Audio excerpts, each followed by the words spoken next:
Dear ladies and gentlemen, welcome to a special program presented by the Arab American Center for Culture and Arts under the title Arabs in the Eye of the Beholder: Stereotypes of Arabs in European and American Literature and Art. And I have the pleasure of welcoming with me in Arab American Center for Culture and Arts studio, Dr. Wessam Elmeligi. Welcome, Dr. Wessam.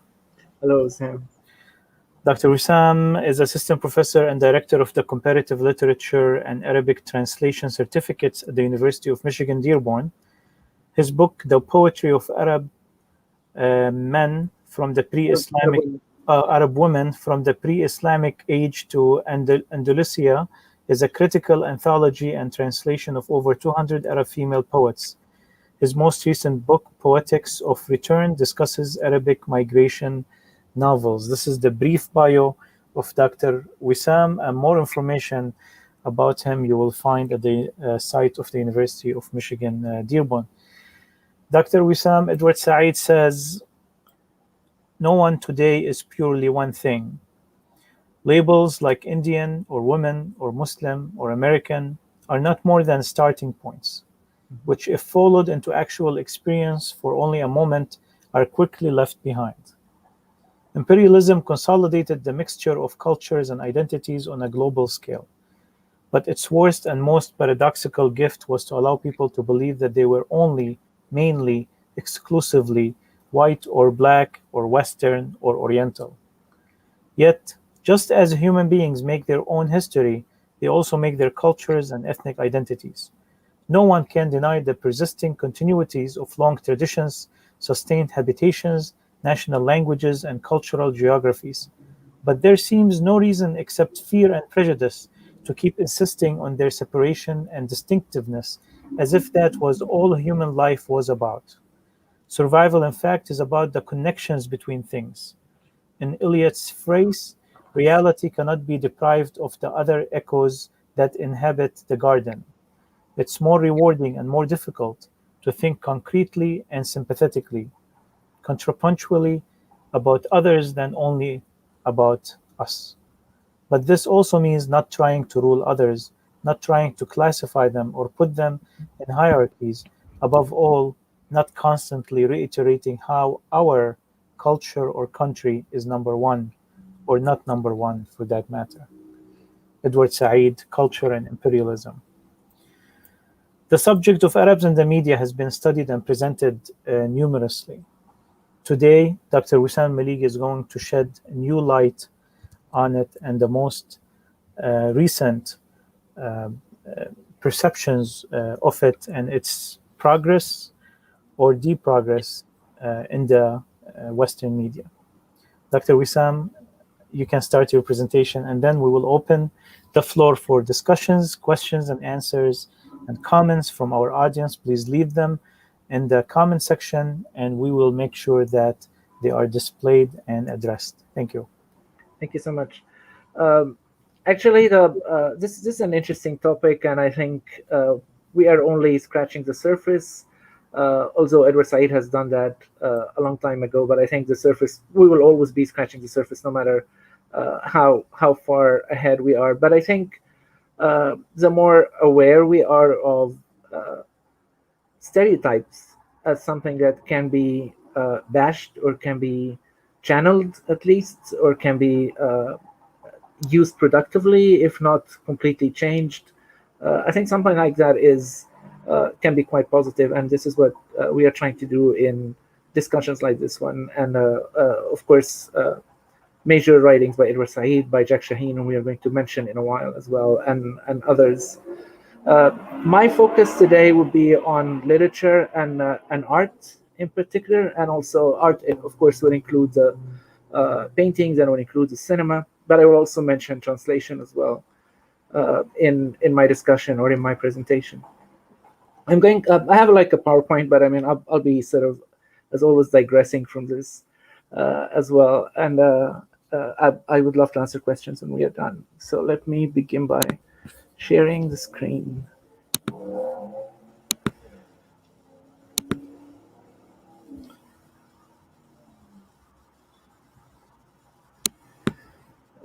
So take 1 second.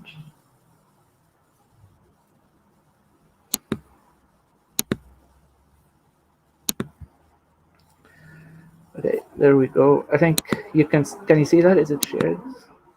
Yes. Okay.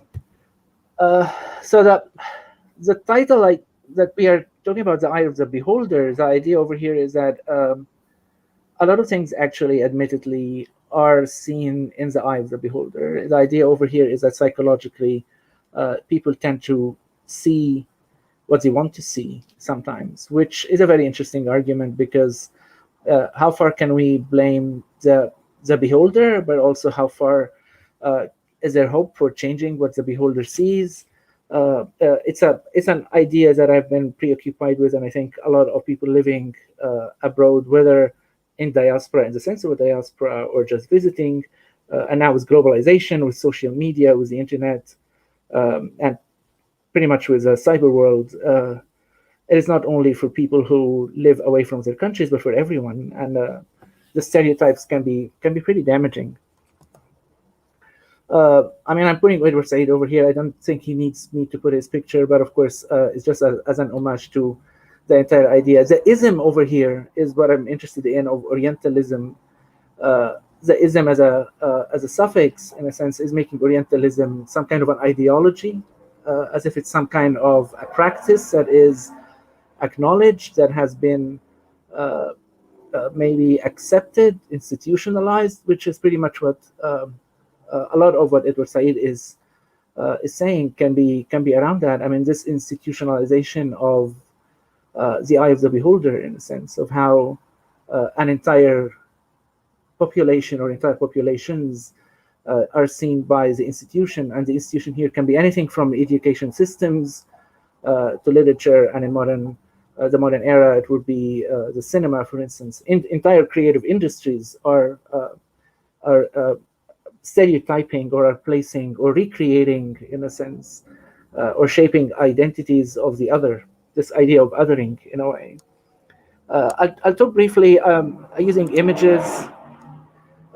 It's hard to trace where this started for the Arabs, but one common starting point is the Arabian Nights, which is since it's nights, it's a dream, but it's an Orientalist dream because it's such a source, a very rich source for so many negative images.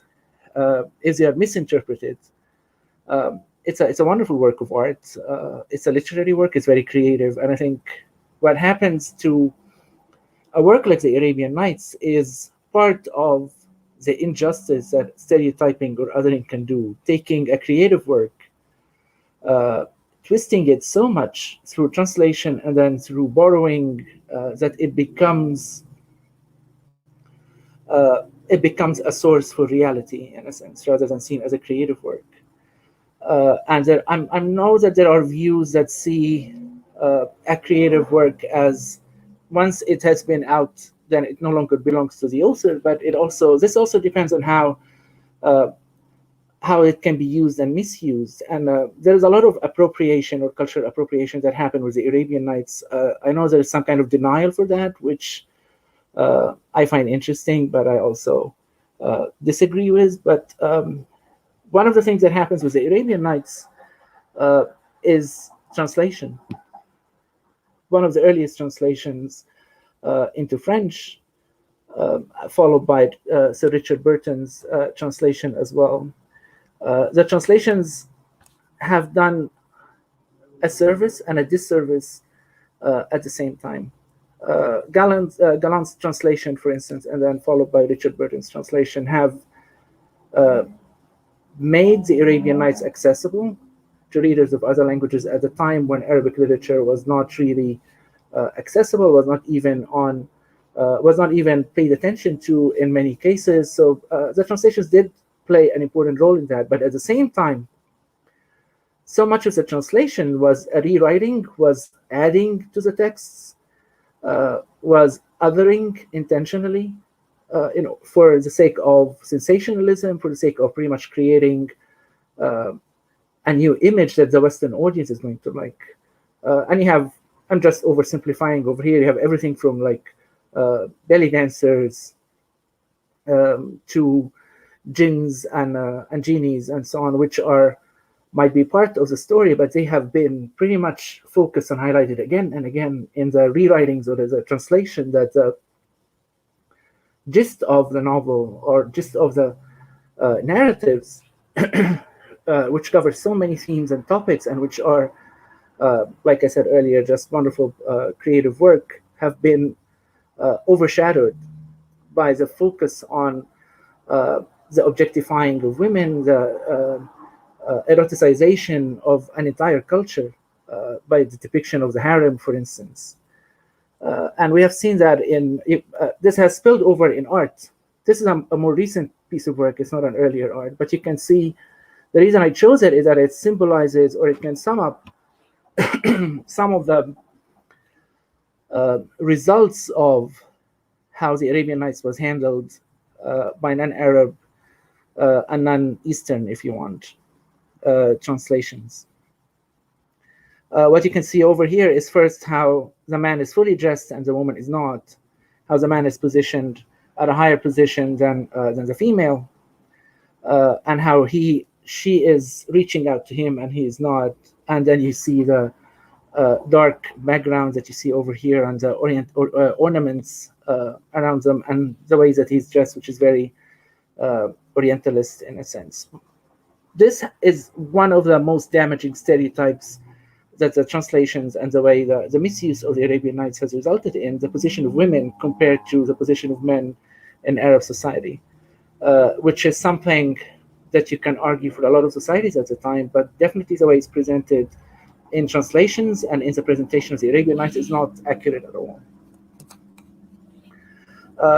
Other images that became very common because of the mistranslations and because of the uses of and abuses of the text was the image of the haggler, the merchant, who is sly, who's evil, and who is trying to make use of younger people. So we have the image of the woman who's objectified, the image of the villainous old man. What we are seeing over here is creating archetypal images, actually, that have been reinforced again and again in translations, and then in writings, in Orientalist writings, and then later on in the cinema, in art. So those became patterns that were repeated again, and it's very difficult to change those. And again, always the image of the violent man, the image of the bearded person who has very thick eyebrows, has this sly laughter, who's a harasser, who's a rapist, and the woman who is mistreated or is abused. Disney has played a major role in that, although in the recent movies there were attempts of Aladdin. There were attempts to fix that. We can always discuss that and we'll get back to it.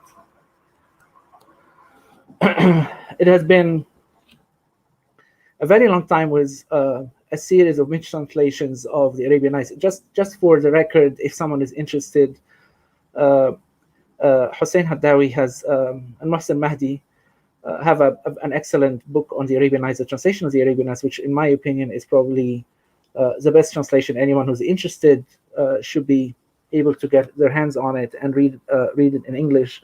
And one of the interesting things about this book is, at least in the first volume and in the introduction, there is an argument against some of the most stereotypical Orientalist stories that have always been attributed to the Arabian Nights, such as Aladdin and Sinbad, excuse me, and Ali Baba. And in many cases, those have not actually, and some of the arguments in this book and in other research, those have actually not been proved as part of the original Arabian Nights, which is just an example of how the text has been stolen, basically, and has been used, given a life that is not a life of its own, actually. If a text has a life of its own, then it wasn't even allowed to have a life of its own. It was given many lives by those who handled it.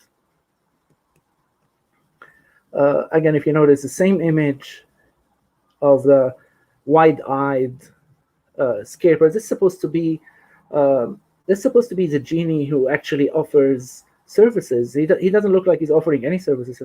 It looks like a villain, actually, rather than the creature who's going to help the main character.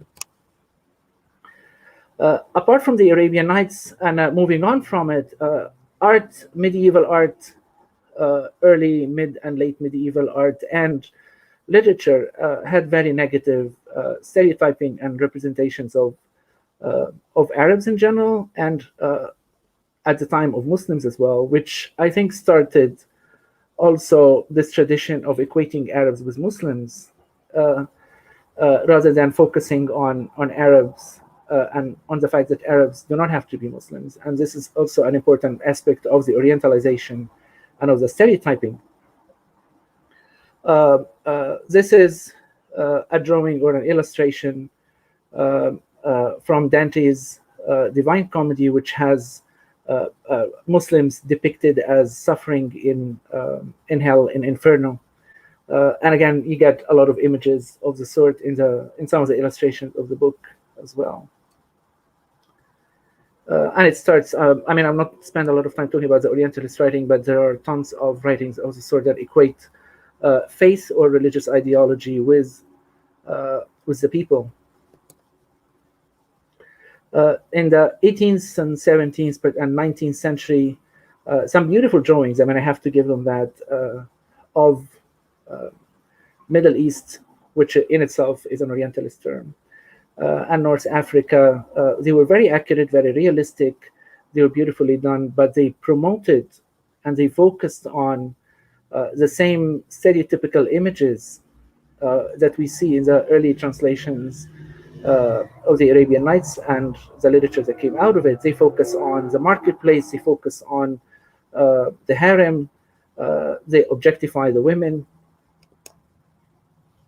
This should get us into some of the mistranslations, which I find there are tons of them. But in my book, in the first book, I wrote the poetry of Arab women from the pre-Islamic age to Andalusia.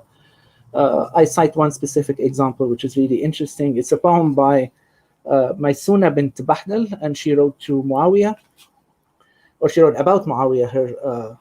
Presumably, she was married to him, and he was her husband, and he was the caliph at the time, and she was not happily married to him. At least this is one of the versions of the story about her. And she wrote a very strong critique of her life with him, saying briefly that she would rather leave the palace with all its glory and all its treasures and go back to her family where she has honor over there. And her critique is clearly of the fact that she was fed up of life in the palace with all its political innuendos, and she wanted a more honest and open and free kind of life. Now, there are many attempts to translate this, and they add things that have nothing to do with the poem, and they project a European or a Eurocentric view of what a woman, an Arab woman at the time, should be like from their perspective of it. And this is a very good example of In the Eye of the Beholder, maybe translation In the Eye of the Beholder. For instance, we have, I don't know, Joseph Carlyle would describe the russet suit of camel's hair with spirits light and eye serene. There's no mention of camels in the original part of the poem here. And in the same translation, the rustic youth unspoiled by art, son of my kindred, poor but free. I mean, she does not say things about being poor, and she doesn't mention the rustic youth unspoiled by art. I mean, she doesn't mention art. It's this, again, idyllic image of the noble savage that is not in the original. She's simply saying, going back to my family, which are obviously not royalty, and therefore, I mean, they're not the same. I would not get the same kind of life I have in a royal palace. I would still rather go there. And he says, will ever to my Suna's heart be dearer pampered fool than thee? This is not what she is talking about. What she says, this is my translation, for all I want is my homeland instead. Suffice it to say for me, that is a land of honor. I mean, the word honor, which is something that as a woman she is focusing on has been completely ignored in many of the translations. There are others. I mean, Richard Burton has already played an important role in the orientalization and exoticization of women in his earlier translations of the Arabian Nights. Does the same over here, and he says, and any cousin poor but free might take me, fatted ass from thee. And again, she does not say that her cousins would be poor and would be free at all. She simply said that her cousin who would be slim, she doesn't say he's poor. She's actually saying that the king is fat, but she doesn't say, but her cousin compared to him is slim. It doesn't mean that they're poor. And so on. And you have, I mean, there are so many examples of this kind of mistranslation that you have of this specific poem. Now, if we move on from the mistranslations, and I'm going to move on straight to the 20th century to save us some time, you'll find movies, specifically Hollywood, early in the 20th century and all the way until very recently, you can say even until today, although there are attempts to maybe do something about it. You will see how the strong impact of the Arabian Nights and the images that it has created are reflected in early movies. This is The Sheikh.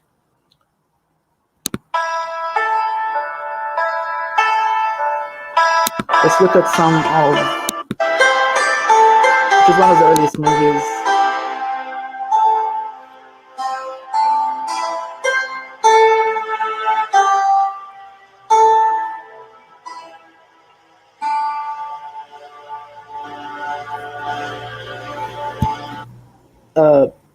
One of the things we see over here is how the first thing that an Arab is focusing on is women. So he ignores all the diplomacy, all the business dealings, everything. And the moment he sees a white woman, he's enthralled by her.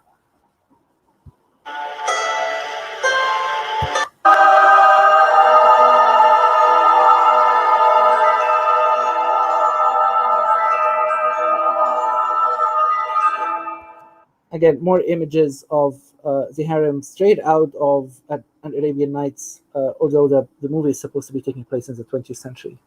And of course, not to mention that the characters playing Arabs are actually white.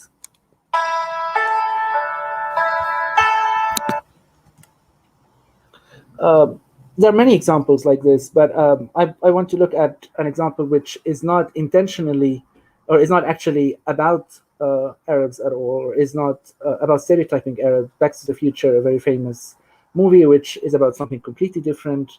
It's a science fiction comedy, in a sense, and still, when there is a mention of something related to terrorism, it's immediately an Arab that shows up, or Arabs that show up.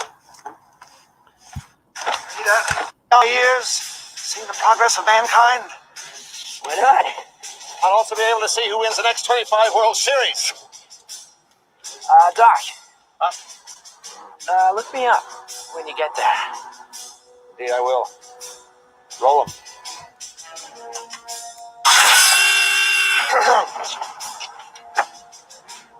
I, Dr. Emmett Brown.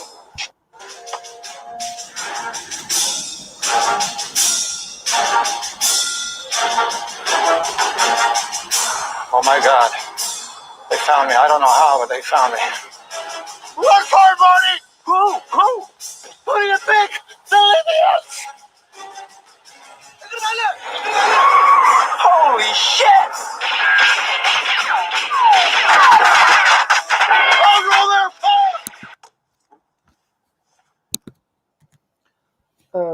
You can notice from the earlier example that it is no longer just Arabs, but there is now focus on specific nationalities, and those normally reflect a Western, the status quo or the current affairs, or how the Western diplomacy or politics was viewing Arabs or specific nations at the time of when a movie was made. Another much more recent example is American Sniper, and it has a very controversial shot that I think I would like to show part of where a child and a mother are shot. Hold on, I got a woman and a kid 200 yards out, moving This towards might be the convoy. sensitive to some people viewing if they haven't watched the actual film. Her It's arms a are piece of swinging, mind. she's carrying something.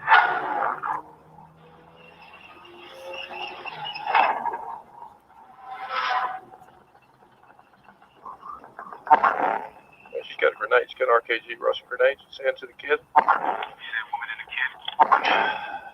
You got eyes on this? Can you confirm? Negative. You know the ROV. Your call. Man, they fry you if you're wrong. They send your ass to Leavenworth.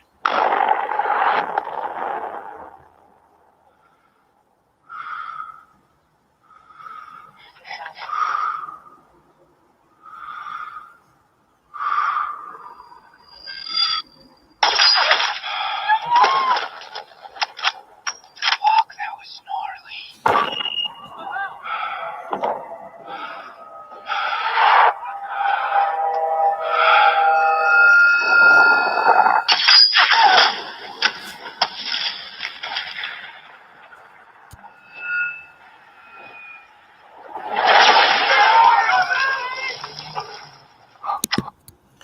So again, we see a clear justification of the shooting of a woman and a child. And in some interviews about this, it is said that this particular scene was not actually in the original book, which is interesting, and it goes a long way to show how the cinema or the visual aspect somehow seems to be focusing even more than the written text on the stereotyping and the othering and the demonization of Arabs. Those scenes and many others, and probably the text, the go-to text about Arabs in cinema, or the representation of Arabs in cinema, is Jack Shaheen's classic, Real Bad Arabs, How Hollywood Vilifies the People. In a sense, it's like the Edward Said or the Orientalism book of cinema. I mean, in the sense of its impact. Jack Shaheen has written other books, The TV Arab, and Guilty: Hollywood's Verdict on Arabs After 9/11. And they all deal with the same machine, in a sense, or the mechanization, or the mechanisms, if you want, of how Arabs are represented, vilified, and portrayed in cinema and television in America, which is something that you can use and argue for European cinema in many cases as well. Real Bad Arabs is a book, and it's also a documentary. And I really recommend people to watch that if they haven't already. He shows a lot of examples, but one of the interesting examples over here is how Palestinians are presented as terrorists in several films, and he cites one of them, Delta. Let me try to get to the Menachem Golan and Yoram Globus. These two filmmakers created an American company called Canon, and they released, in a period of 20 years, at least 30 films which vilify all things Arab, particularly Palestinians.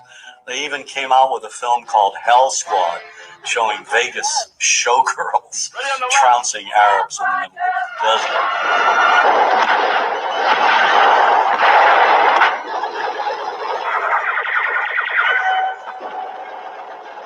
I think the most effective film they've ever done, one of the most popular and most racist, is the Delta Force. Here, Palestinians hijack a plane and terrorize the passengers, especially the Jewish ones. Pick out the passport with Jewish names. There is no form of communication more powerful than film in creating propaganda, and Golan and Globus took it to another level. Moving on from movies, the stereotyping has and the othering has moved on to the digital world, and before that also to video games. Some games have been have attracted more attention than others and have caused a lot of controversies, such as Call of Duty. And you can see, of course, again, the visual impact is very strong with how Arabs are presented as militants with traditional gear and traditional dress. In another game, it's Kuma. And again, like with Back to the Future, even in cartoons and animations that have nothing to do with presentations of Arab or representations of Arab, still with Brutus over here, like an anime of Popeye, a beloved character in animation, is still presented in certain aspects, in certain parts, with looking like an Arab. So even the traditional villain might be just given some kind of dress to show that they are an Arab, just for the fun of it, which, of course, the fun is lost on me, honestly. I want to move on, also focusing on the visual aspect, to graphic novels and comics. Long before the term graphic novels was used, just the traditional comics played a role also, especially that before the graphic novels, most of the comics were geared towards and directed at a younger audience, to the extent that there was censorship of them to make sure that they would be appropriate for younger people, but apparently the censorship did not pay attention to the demonization of Arabs. And this is Tarzan, or one of the comic books picturing Tarzan, and Tarzan itself. I mean, arguably, a lot of people can argue that it is in itself an Orientalist and pretty much in many ways racist depiction of Africa. The very fact that Tarzan is Lord of the Jungle, he has absolutely no special powers, nothing special to him except the fact that he is a white European male whose parents were shipwrecked in Africa, and he grew up smarter and more powerful than the Africans themselves, and he became Lord of the Jungle. So what we see over here again, also the African and the Arab, pretty much like the Arab and the Muslim. There are, of course, Arabs and Africans. I mean, the infliction over here, but the racism is even stronger when you have those two together.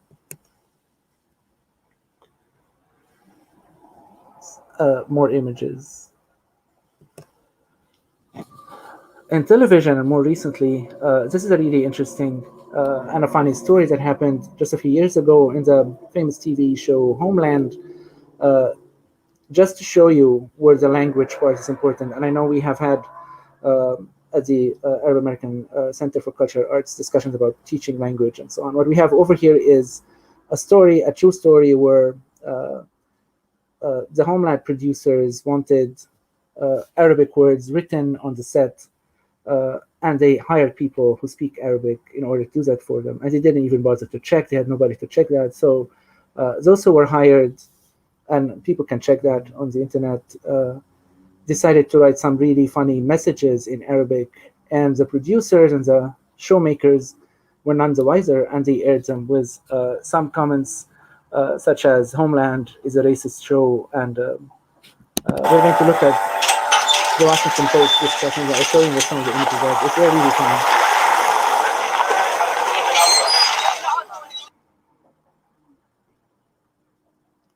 We tell them 1 kilometer.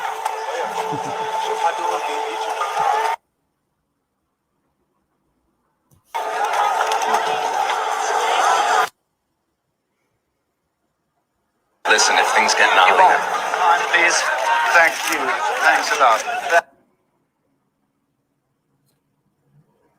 Thank you very much. Of course.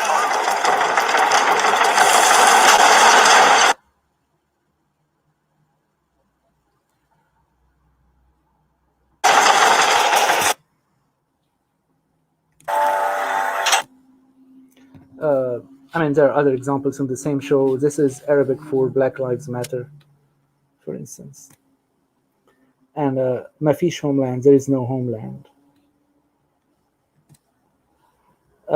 And again, Mickey, mouse as in a sense symbol of like Americanization, and you have homeland is racist, and the word spy nicknamed as in a sort of gasusu in a funny way. More recently, there are other images that are trying to take representations of Arabs and of the Orient in general, but particularly of Arabs, in a more serious manner, but it's also still making use of the magic and making use of the representation of Arabs as exotic, the exoticization of Arabs. Some of them are like the game Assassin's Creed, as we see over here. In many cases, and it also plays on the word assassin and the origin of the story of the Al-Hashashin, or the, in a sense, it plays on that. But I mean, some of their presentations are becoming slightly more geared towards more favorable, or at least more interesting representations, and the more direct villainization. This is another example of a video game that has an Arab hero in a video game, which has in Tekken 7, which has, as you can see over here, has created positive reviews from Saudi newspapers. What I'm looking at over here are more examples of, but can we sense a difference? Can we sense a change in how Arabs are represented? This is a Spanish Netflix original called Elite, and it has a representation of a Palestinian character. She's a main character. Again, her story still is a traditional story of the woman oppressed by her parents, but she's one of the main characters. And surprise, she's not a terrorist, and she doesn't kill anyone. She is simply a person at a high school, and she goes through the same drama that everybody else goes through with family issues. Everybody has them in the show. Hers are still stereotypical, but again, given the context of the entire show, it is still a break from villainization of Arabs. A more recent show, The Caliphate, a Swedish show, is a bit controversial as well. It's also a Netflix original, and it discusses, or it reflects more into the recent interest in migrants or in immigrant communities, and it discusses how terrorism, but also simply people who are immigrating because they are living abroad for a variety of reasons, are presented. It's an interesting show, and it's a European example, or it's an example of how European cinema and television, also partnering here with Netflix, are presenting Arabs, and I think it's really worthy of looking into this. Let's get back to the comics and also look at some of the new changes, or the more recent and slightly more positive, I would say, attempts to repackage the Eye of the Beholder, in a sense. Miss Marvel has presented a Muslim, not an Arab, but a Muslim Miss Marvel, more recently, and a Palestinian superhero by DC.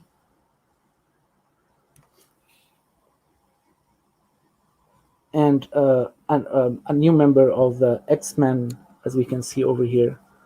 There is a lot of exoticization here as well. But again, if you look at it, I mean, these are X-Men, so they all sort of look different, but it's interesting how she is presented as well. And I leave that to people who can see it as controversial, positive or negative. Before I end here, there are one of the things that I would consider interesting and worthy of looking at is how new shows and new movies presented, or films made by Arab Americans or by Arabs, for instance, such as a Rami show, which is also controversial, and I think there is a step there in an attempt to maybe self-represent. It can border on the danger of self-orientalize as well. There's a lot that can be said about this, and I'd be happy to discuss this if we have any questions related to that. But I'm going to stop here to save us some time for discussions.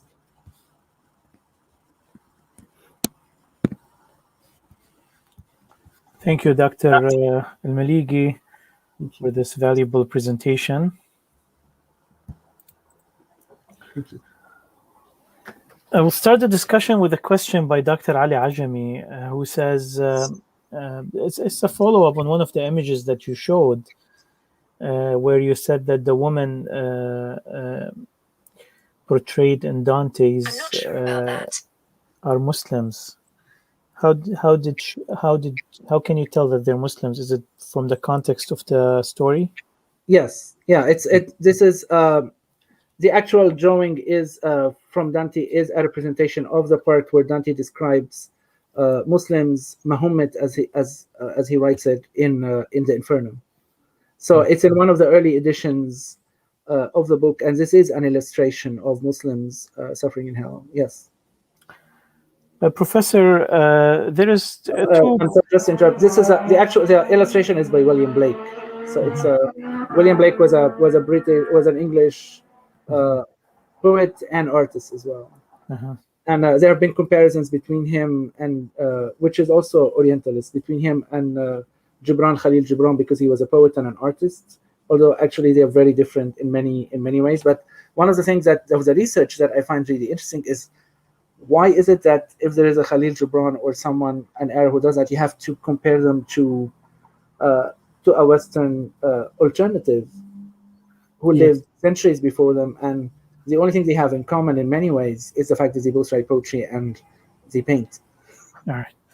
Doctor, I want to bring this to today. I want to bring this on this young high schooler or college student who's listening to this.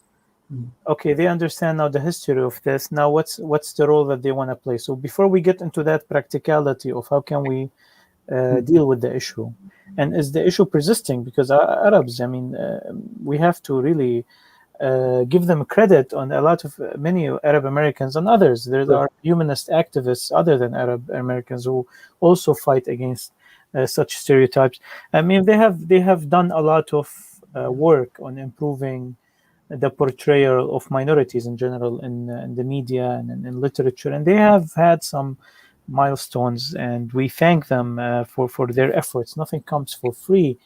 People exert effort. So what effort is needed more? But before we come to that question, some just clarifications. First of all, do Arabs have a more severe stereotyping than other minorities? Do they suffer more from it in the media than media and literature? Let me combine these together, and arts. Do they suffer from it more than other minorities, or is Hollywood, infatuated, and literature is kind of, focused on the Orientalist view?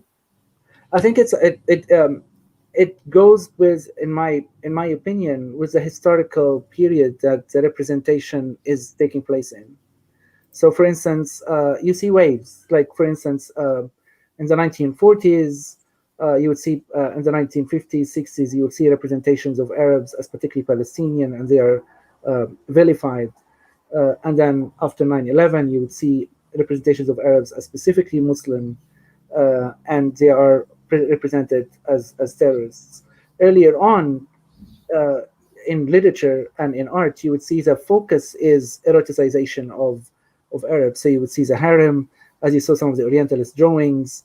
They are not, I mean, you wouldn't see things like terrorists, for instance, but you would see them as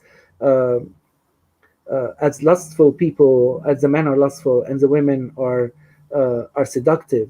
The image of the very violent terrorist, this is more of a 20th century sort of image. In the early 20th century, the turn of the 20th century, the images were focused on the sheikh as being, on the Arabs as being like rich sheikhs who have a lot of money, and it became more reinforced with oil, with the discovery of oil and its significance and so on. I would say that what you're asking is an important question, because a lot of the vilification of Arabs is very visual. I would find it more in visual representation than in just traditional writing.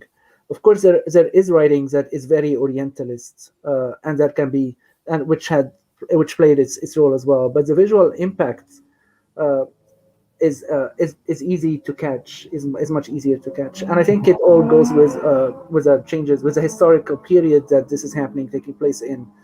I would say uh, other nationalities and other peoples, in a sense, or other populations have also been stereotyped and vilified. And I wouldn't say that Arabs have been the only ones or have had more the worst share of that. I mean, I would see it everywhere. I mean, like Right, because Asian Americans recently, for instance, right, during the pandemic and so on. So I think a lot of that is historical. yeah, Asian Americans have suffered from that. Even racism have been also been depicted in movies. Yes, And also there were a period of the Cold War where Russians were, they were yes, the ready enemy to vilify exactly. in An easy movies. target if you want to have an enemy for James Bond, a James Bond movie or something. Right. And is there? I'm not sure if you're aware, but are you aware of other industries and films, for example, in the East? Do they do the same to Western characters? Is there also stereotyping on the Yes, other it's side? an interesting point. I mean, it's I think it's way less than what we see over here, and it's probably a response to it. But it has existed before. There are a couple of there are a lot of studies about this, but I mean, one very interesting one is Rashid Al-Anani's book, and he has written a book on particularly the literature, and it's called Arab Representations of the Occident, East-West Encounters in Arabic Fiction. And in a sense, it's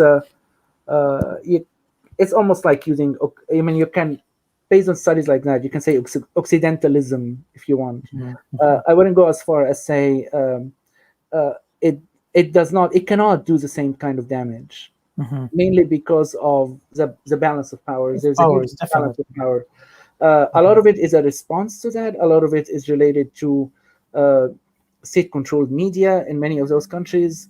A lot of it is used just to vent anger at how Arabs are represented. You meant, I mean, I have a recent book that came out this year. It's on immigration and identity in Arabic literature. The one you mentioned earlier is called Poetics of Return, and it's about many of the literature by Taha Hussein, by, for instance, Seasonal Migration to the North by Tayyib Saleh, Sahil Idris, a Lebanese writer, and so on, and Muhammad Abdul Wali, a Yemeni writer, and they're all they all represent the other, or in a certain way. There is an othering element I think in all literatures and in all cultures. There is this aspect of othering elements. You would find that within Arab countries or Arab cultures themselves as well, but Right. it cannot be nearly comparable, in my opinion, to Orientalism or to the stereotyping of Arabs. Because of the balance of power. Yeah, because of the balance of power, and I think because many of Arab countries historically have had a longer history of cosmopolitanism. I would say they are used to the other, or have been used to the other for a much longer period than many of the producers of culture in the countries that vilify Arabs. So I would say that many countries that are defined as Arabs are Arabs. Their identities are Arab and something else as well. And I think these multiple identities have served the Arab identity of the Arabs in a good way, in many ways, that they're used to this kind of multiple identities. It is more recently, or whenever you see a rise in, for instance, religious extremism or nationalism, that you start seeing some of this stereotyping of the other, or this othering. But otherwise, I would say there is a very strong level of multiculturalism in this part of the world, historically at least. Professor, there is two roots where this type of stereotyping comes from. Either from a place of ignorance, and you combat that with education. Yes. Or a place of really intentional or conniving. There is a political agenda behind that, and you combat that with fighting it like you fight oppression. You have to fight that agenda and reveal it At this stage of fighting stereotypes, I mean, we join all the battles of minorities fighting against stereotyping, minorities and racism and stereotyping women, etc. Even anti-Semitism, we join them in that fight. Of course. And there has been a lot of progress made in America. In the program that we've done before in Arabic, we've brought the story of Aladdin and how the new version has a better, little bit a better translation, a better wording, but still, at least an Arab. I mean, an Egyptian Canadian is playing Aladdin. Before that, they were. I mean, it would have been a shame because most of the characters were not played even by Arabs, which is right. ridiculous. Yes. Right. So there's a little bit progress because of the pressure. Yes. And that progress has to continue. So what is our role? First of all, what's the effects? What's the danger? I mean, we've seen, but we have to reiterate it. Like, what are the dangers of such stereotyping? Yeah, it's damaging on I think on both ends. Those who belong to the culture that creates the stereotypes because they grow up through education or even as grown-ups just through the media, and it's becoming more dangerous now because of social media, which is something that you can watch again and again. So brainwashing is very easy. Even if it's unintentional, it still happens. And we have seen that with all the discussions of like vaccines and so on. I mean, how misinformation everywhere can fly and stuff like that. So so those who belong to the culture that is producing the stereotypes end up isolating themselves and end up with a lot of hate or a lot of disregard for the other, and this kind of othering diminishes them in a way, and it also can always lead to violence or at least lead to injustice. And then there are those who are more, I mean, obviously the victims of the stereotypes, those who are stereotyped with others. They suffer twice. They suffer because they will be treated badly. They will be deprived a lot of their rights. They will be treated unfairly, and they might be even victims of violence in certain cases, or in many cases, not certain cases. And also, which is something that is ignored sometimes, there is a self-stereotyping or self-othering. In the case of Arabs, it would be self-Orientalism. It's a seeing yourself as unworthy, because, I mean, if you live in this world where you're always being portrayed as unworthy, and usually stereotyping works better, or works more, I wouldn't say better because it's bad anyway, works more powerfully when those who are performing the stereotyping are more powerful, are wealthier, they have more connections. And you don't have to be an immigrant. If you're an immigrant and you're being the victim of stereotyping, imagine the younger generations, when they are always being bullied or portrayed in the media as, for instance, violent or as terrorists. Imagine the sense of shame and guilt. For those who live in Arab countries, it can create feelings of wanting to leave the country, of wanting to go away, of feelings of self-hatred, basically. Right. And I think it has happened with all victims of racism and all victims of stereotypes. True. I would say those are the damaging effects. I mean, at least some of them. Yes, the damages are far more than what we can mention here. Even a study of the radicalized individuals in Europe who end up, for example, committing certain crimes. They find the element of othering is an element sometimes that participated in radicalizing them and isolating them from. Sometimes you start pushing the victim to act like you are projecting him to be. Exactly. I mean, you're pretty much creating the stereotype, and the stereotype becomes alive. It's like a Frankenstein kind of thing. You created the monster. Exactly. Yeah. Other than also it creates materials for bullying. Of course. Bullying already exists. You're just creating material and enriching it.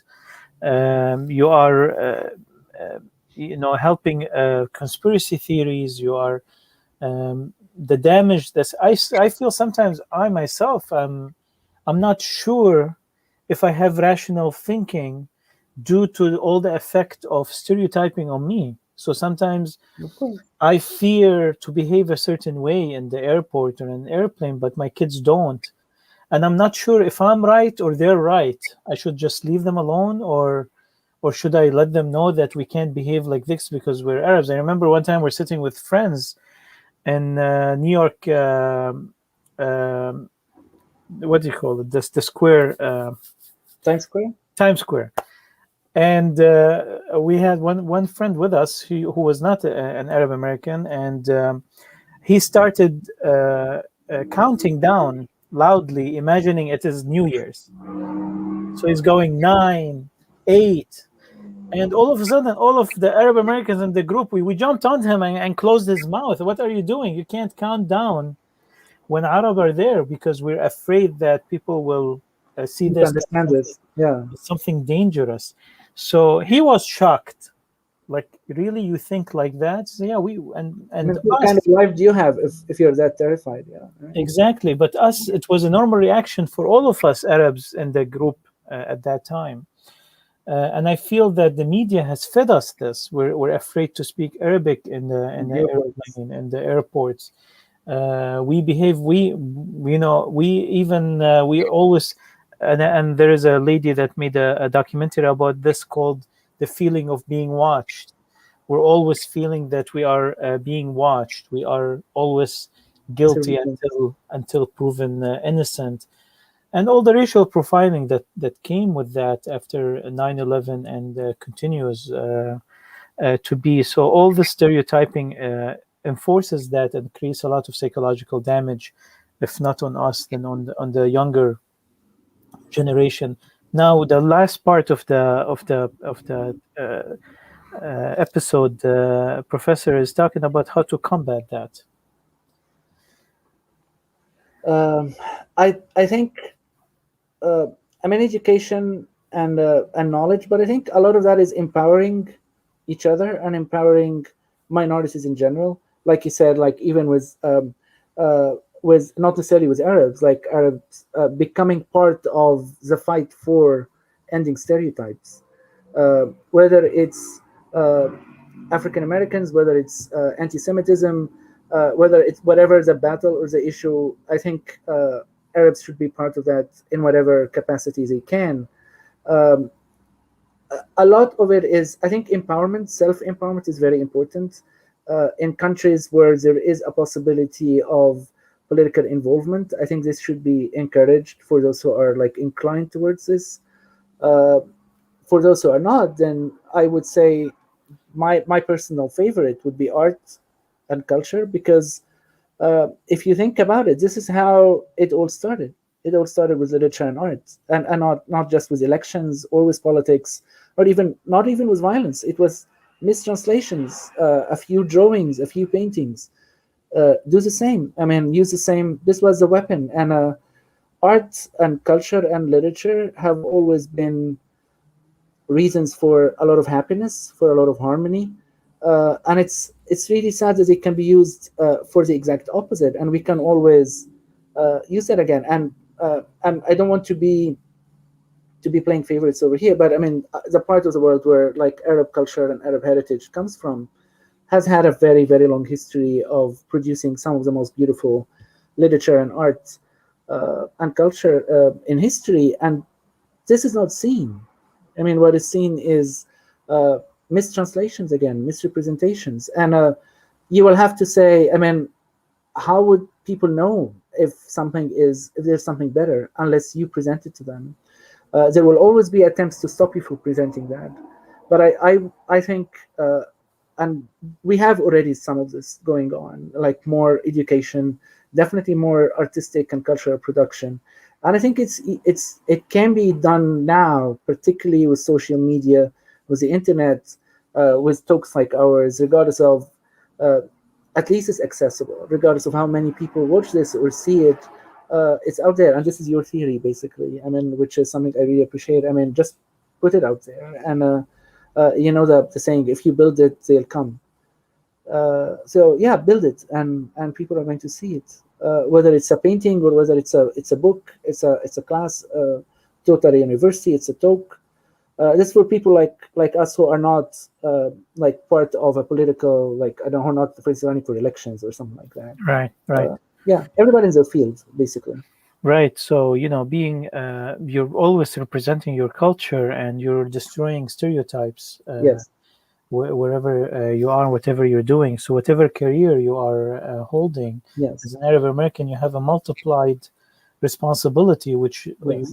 you're also just displaying your culture and fighting stereotypes against it, Yes. especially those involved in art. And we've seen the positive effect of artists go far beyond any politician or any campaign that is possible.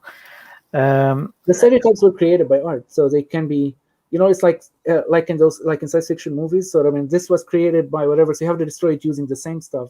I mean, going back to the Arabian Nights, like in a sense, if there was a spell cast, I mean, you would need the same magician to cast or the same magic to cast a counter spell. So art culture started this; they can also end it. The antidote is from the same exactly medium. The Anti-Defamation League, a Jewish organization that fights defamation of Jewish people, and watches the media word out there for any display that has a smell of anti-Semitism or a questioned intention. And they have a budget of over $25 million a year. We have a similar organization also as Arab Americans that watches for that. It's called the Arab American Anti-Discrimination Committee, ADC. But its budget is way less than that. It's even less than $700,000 a year. So we do have a long way to go in building institutions that will, because this is a work of institutions, to actually address and work with media companies to educate them and to and the departments of justice and